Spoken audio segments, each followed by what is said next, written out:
Over 10 years ago, the famous venture capitalist Mark Andreessen published a guide for planning your career, and the main concept is focusing on becoming at least a double threat. Here's what it means. A single threat is someone who only knows how to do one thing. This is like going out into the real world with a dull knife. A double threat is someone who knows two things really well. These people are better armed to take on the real world. A triple threat is someone who knows three things really well. This is like going out into the real world armed with an assault rifle and a whole arsenal. The other thing Mark Andreessen highly encourages is for people to learn at least one technical skill. He said it like this. Graduating with a technical degree is like heading out into the real world armed with an assault rifle instead of a dull knife.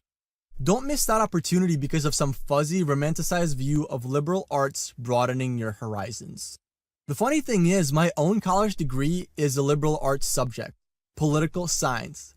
It's a $50,000 piece of paper that won't by itself get me anything at all, although to be fair, I originally went to college trying to do computer science but failed out of the program.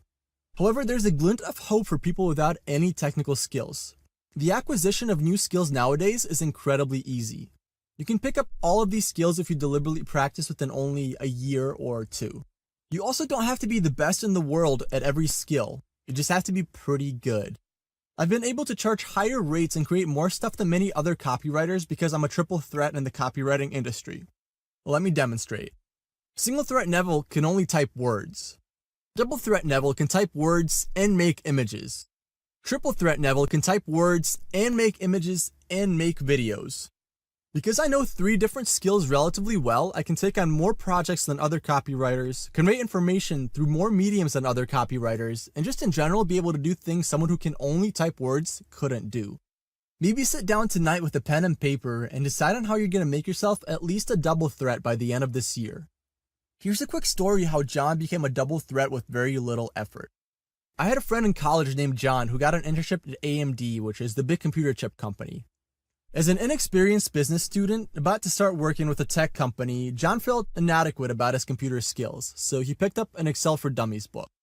He spent a few days reading it and trying out some of the features he learned on his laptop. It was basic stuff like concatenating columns, making simple formulas, making simple macros, sorting data, etc.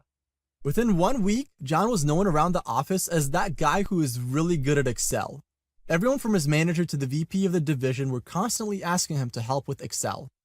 A few months later, there was a huge round of layoffs, and everyone in the division was laid off. The only person they didn't lay off was John. He was deemed too valuable, all because he knew some basic Excel stuff. Just by acquiring slightly more knowledge than his colleagues, John moved ahead in his career. He had a business degree like everyone else, but became a double threat by learning Excel. The best part about becoming a double or triple threat is that you often have relatively little competition amongst your peers.